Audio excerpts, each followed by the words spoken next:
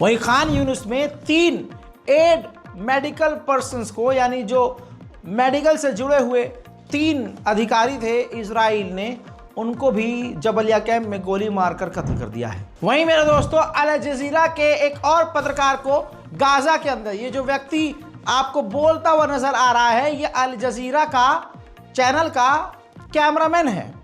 ये बेचारे, क्योंकि इन पर गोलीबारी पहले ही से ही हो रही थी, तो ये रिकॉर्ड कर रहे थे कि इजराइल क्या कर रहा है, इजराइल की सेना किस तरह से इंसानियत को तार तार करते हुए अंतर्राष्ट्रीय कानून का उल्लंघन कर रही है।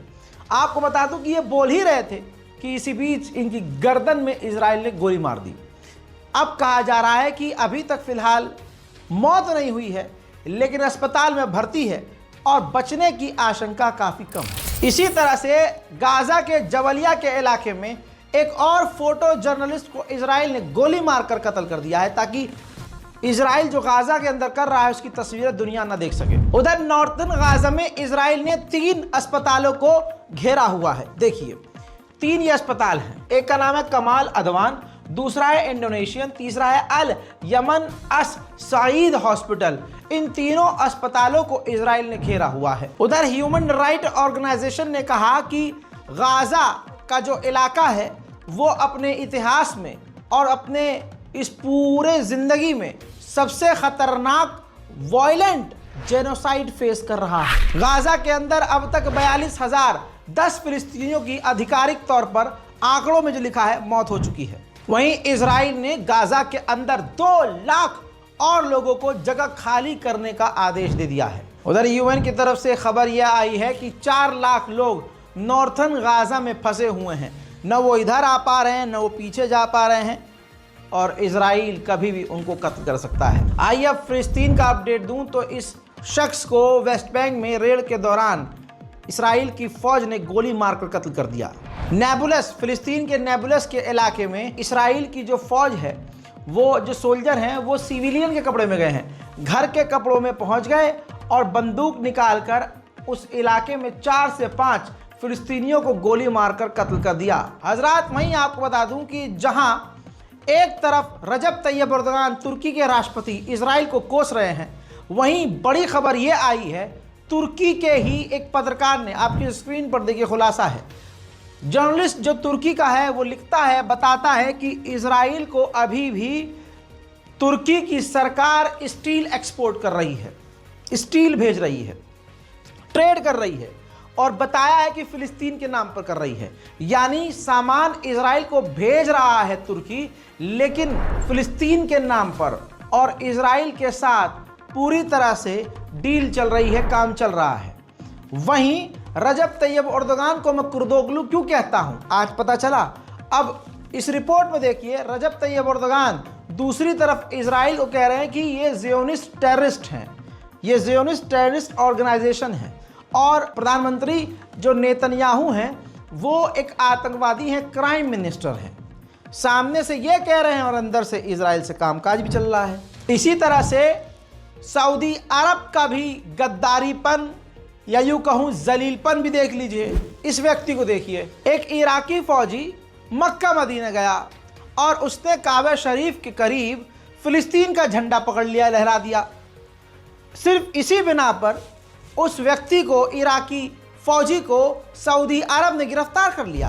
अब सऊदी अरब, खासकर मोहम्मद बिन सलमान ने अमेरिका का पिछवाड़ा लंबे समय तक चाटा, लेकिन अमेरिका तब भी उनका ना हुआ। बड़ी खुशखबरी बता रहा हूं आपको, बड़ी खबर है। एंटोनी ब्लिंकन, अमेरिका का विदेश मंत्री, मिडिल ईस्ट के दौरे पर था और मोहम्मद बिन सलमान से मिलने आया, और मोहम्मद बिन सलमान से मिलने के बाद जब वापस अमेरिका गया है तो कहता है वहां जाकर कि मोहम्मद बिन सलमान एक बिगड़ैल बच्चे के सिवा और कुछ नहीं है। तो यानी मोहम्मद बिन सलमान ने इतना कुछ किया और अमेरिका के इशारे पर चल रहे हैं, लेकिन इसके बावजूद अमेरिका का विदेश मंत्री उन्हें बिगड़ैल औलाद कह रहा है।